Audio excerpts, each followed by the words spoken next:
Bom dia, boa tarde, boa noite. Meu nome é Paulo Muniz. Eu, juntamente com Raniel Ferreira, vamos apresentar sobre interação entre tarefas. Vamos falar sobre os problemas clássicos dessa parte. A gente vai começar falando sobre produtores e consumidores e o que seriam eles. É também conhecido como problema do buffer limitado. O que seria onde compartilha um buffer com tamanho limitado a n itens. Então, o que seriam produtores e consumidores? Basicamente, produtores são aqueles que produzem um item e armazenam nesse buffer, enquanto os consumidores, basicamente, eles vão consumir os itens no buffer compartilhado. Então, é importante ter uma noção que eles precisam de um certo gerenciamento de como eles funcionam nesse buffer compartilhado, pois se fizer de maneira inadequada, isso vai gerar problemas no nosso processamento.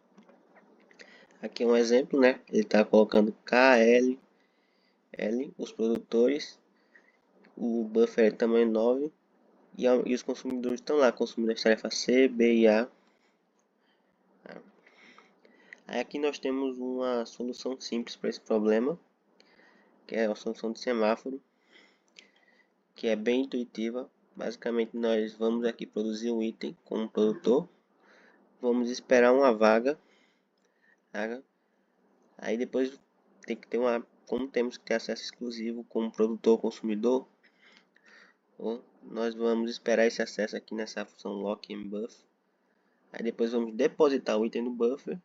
Aí logo após isso nós podemos simplesmente liberar o acesso ao buffer para outras tarefas com o consumidor e indicar a presença de um novo item com a função up. O consumidor é basicamente a mesma coisa. A única diferença é que ele vai esperar um novo item ao invés de produzir um item. Quando tiver um novo item, ele vai pegar o acesso exclusivo, retirar o item do buffer, depois liberar o acesso ao buffer normalmente do mesmo jeito que o produtor. Usando variáveis de condição, aqui a gente vai usar um princípio de que a gente não pode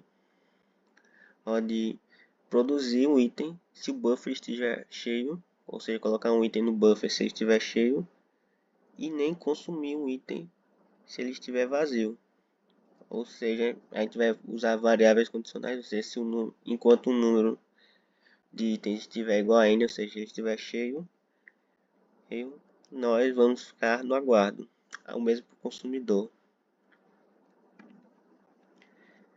E aqui nós vamos ter o caso de leitores e escritores, onde basicamente nós vamos acessar uma certa parte da memória compartilhada e nós vamos ter que ler e escrever.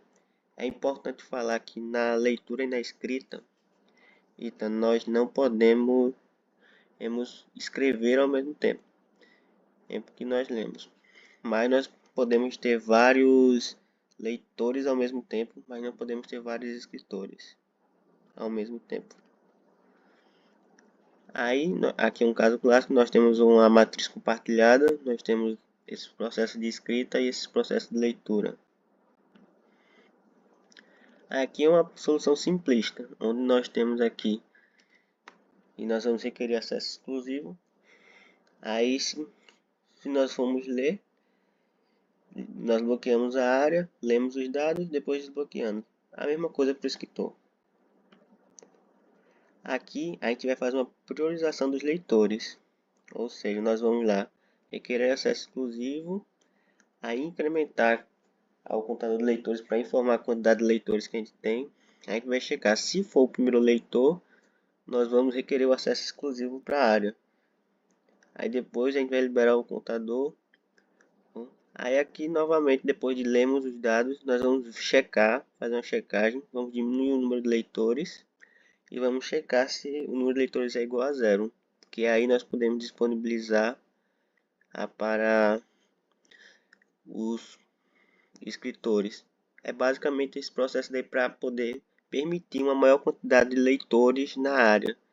Enquanto escritores, como eles não podem ocorrer simultaneamente, então permanece igual, ou seja, apenas bloqueia a área para acesso exclusivo. Olá, meu nome é Raniel e eu vou falar de mais alguns problemas sobre interação de tarefas. Começando pelo problema dos jantados selvagens. Qual é esse problema? Tem uma tribo de selvagens jantando ao redor de um caldeirão. Esse caldeirão possui um número limitado de porções de comida. E vamos para as especificações do problema, né? Primeiro, que os selvagens eles não podem se servir ao mesmo tempo. Tem que ser um de cada vez, ou seja, só um selvagem pode acessar o caldeirão por vez. Segundo, o caldeirão precisa estar cheio, ou pelo menos não estar vazio, né? Porque se não tiver comida, não tem como se servir, não tem como comer. Então, se o caldeirão estiver vazio, o selvagem precisa chamar o cozinheiro para encher o caldeirão. E o cozinheiro só pode encher o caldeirão se ele estiver vazio, para não haver desperdício de comida, porque ele sempre vai encher o caldeirão todo. Então, para não haver desperdício de comida, o cozinheiro só pode ser chamado se o caldeirão estiver vazio. Então é isso. Não pode ter mais de um selvagem se servindo ao mesmo tempo, não pode servir se estiver vazio, e o cozinheiro só pode encher o caldeirão se ele estiver vazio.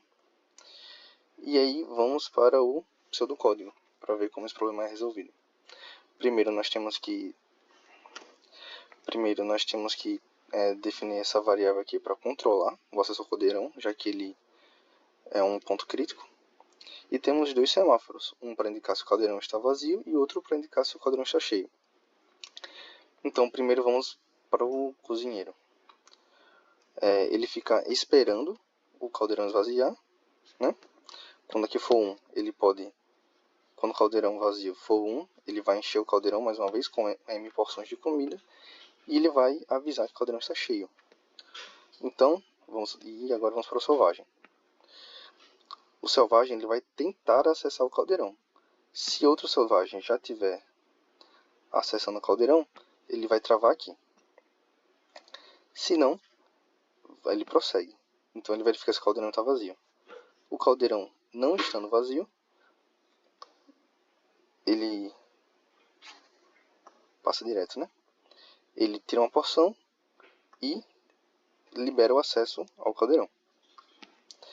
Se o caldeirão estiver vazio, ele avisa que o caldeirão está vazio e espera o caldeirão ficar cheio de novo para poder prosseguir e pegar uma porção de comida e comer.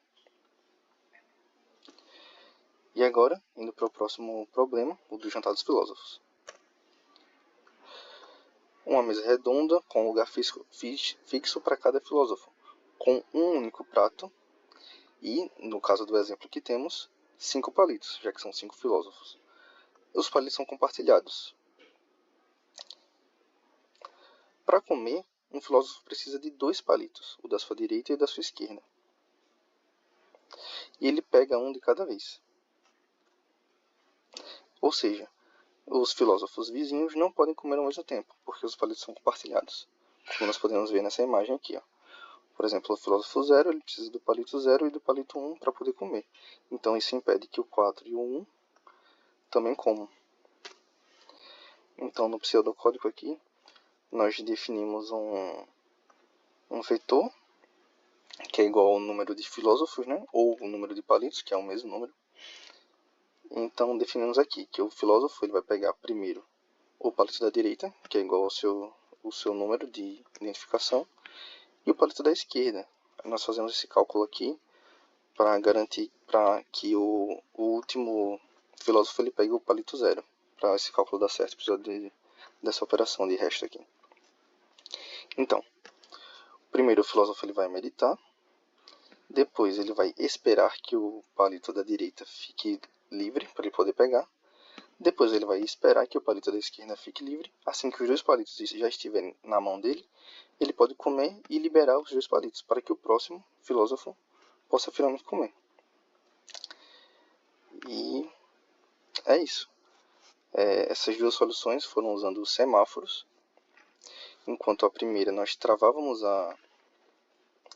o acesso ao caldeirão, esse aqui nós só usamos semáforos para indicar se os palitos estavam sendo usados ou não.